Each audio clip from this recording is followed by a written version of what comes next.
Hi, let us start our new session inside a cabinet. CPU is also known as cabinet, and when we open it, you can see these elements inside the cabinet. Now let us discuss it one by one.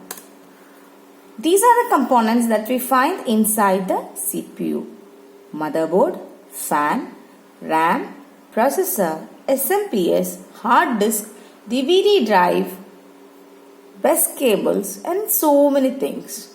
In this chapter, we are going to discuss it one by one. Now let us start. First one is motherboard.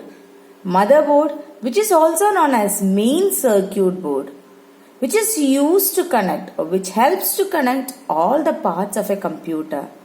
And it also provides electrical connection by which the other components of the system can communicate. Motherboard is also known as PCB, printed circuit board. It consists of chips and controllers, which is known as a chipset. So, motherboard is the main circuit board which helps to coordinate all the components of the system. Here we have another type of motherboard. Can you see it? There you can see different types of things.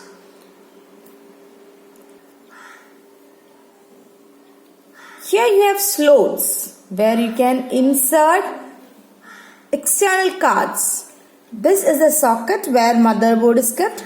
These are heat sinks which are used to absorb the heat, and here you have the memory slots. So we will study what all are the things, and here can you see this? These are ports which we find on the back side of the CPU. So this is a motherboard. Next we have RAM, random access memory, which is known as the primary memory or internal memory, which is used for storing data while the system is working. It is a read-write memory which stores the data and instruction when it is working. It is a volatile memory. What do you mean by volatile memory? Volatile memory means when the power is switched off, the contents will be lost when the power is switched off. That is, a volatile memory means that when the power is turned off, all the contents that is inside the RAM will be lost. That is why RAM is known as a volatile memory. But it is known as the primary memory. So can you see, this is the RAM chip. Next we have two types of RAMs, SRAM and DRAM. SRAM means static RAM, which is faster than dynamic RAM, but it is costly. Dynamic RAM, DRAM, which needs refreshment frequently, but it is less expensive.